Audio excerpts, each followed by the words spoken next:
ആവേശം അലതല്ലിയ പരസ്യപ്രചരണത്തിനൊടുവിൽ ഇന്ന് നിശബ്ദ പ്രചരണം. വിട്ടുപോയ വോട്ടർമാരെയും മണ്ഡലത്തിലെ പ്രധാന വ്യക്തികളെയും നേരിട്ട് കണ്ട് വോട്ടുറപ്പിക്കാനുള്ള അവസാനഘട്ട ഓട്ടത്തിലാണ് സ്ഥാനാർത്ഥികൾ.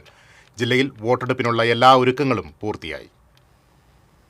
പോളിംഗ് സാമഗ്രികൾ വിവിധ കേന്ദ്രങ്ങളിൽ നിന്ന് ഉദ്യോഗസ്ഥർക്ക് വിതരണം ചെയ്തു. തൃശൂർ, ഒല്ലൂർ, വടക്കാഞ്ചേരി, നാട്ടിക മണ്ഡലങ്ങളിലേക്കുള്ള വിതരണം ഗവൺമെന്റ് എഞ്ചിനീയറിംഗ് കോളേജിലാണ് നടന്നത്. ഇരിങ്ങാലക്കുട ക്രൈസ്റ്റ് കോളേജിൽ നിന്ന് പുതുക്കാട്, ഇരിങ്ങാലക്കുട മണ്ഡലങ്ങളിലേക്കും മതിലകം സെന്റ് ജോസഫ് സ്കൂളിൽ നിന്ന് കയ്പമംഗലത്തേക്കും വിതരണം നടന്നു. പി ഭാസ്കരൻ മെമ്മോറിയൽ സ്കൂളായിരുന്നു കൊടുങ്ങല്ലൂർ മണ്ഡലത്തിലെ വിതരണ കേന്ദ്രം.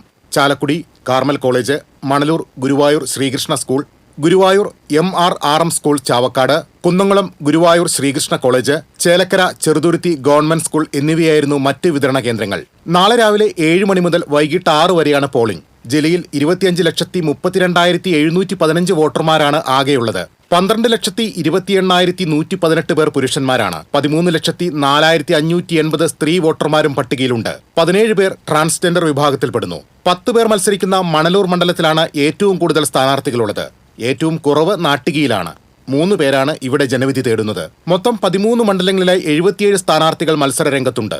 1321 കേന്ദ്രങ്ങളിലായി 2839 പോളിംഗ് സ്റ്റേഷനുകൾ സജ്ജീകരിച്ചിട്ടുണ്ട്. 13,628 പോളിംഗ് ഉദ്യോഗസ്ഥർ നടപടികൾ നിയന്ത്രിക്കും. പോളിംഗ് സ്റ്റേഷനുകളിലേക്ക് ആവശ്യമായ ഇലക്ട്രോണിക് വോട്ടിംഗ് മെഷീനുകളുടെയും വിവിപാറ്റ് മെഷീനുകളുടെയും കമ്മീഷനിംഗ് നേരത്തെ പൂർത്തിയായിരുന്നു. ഇവ സ്ഥാനാർത്ഥി പ്രതിനിധികളുടെയും നിരീക്ഷകരുടെയും സാന്നിധ്യത്തിൽ പോളിംഗ് സ്റ്റേഷനുകളിലേക്ക് അനുവദിച്ചു. ജില്ലയിൽ ക്രമസമാധാന പാലനത്തിനായി 7500 പോലീസുകാരെയാണ് നിയോഗിച്ചിട്ടുള്ളത്. സെൻസിറ്റീവ് പ്രദേശങ്ങളിൽ കേന്ദ്ര സായുധ സേനയും വിന്യസിച്ചു.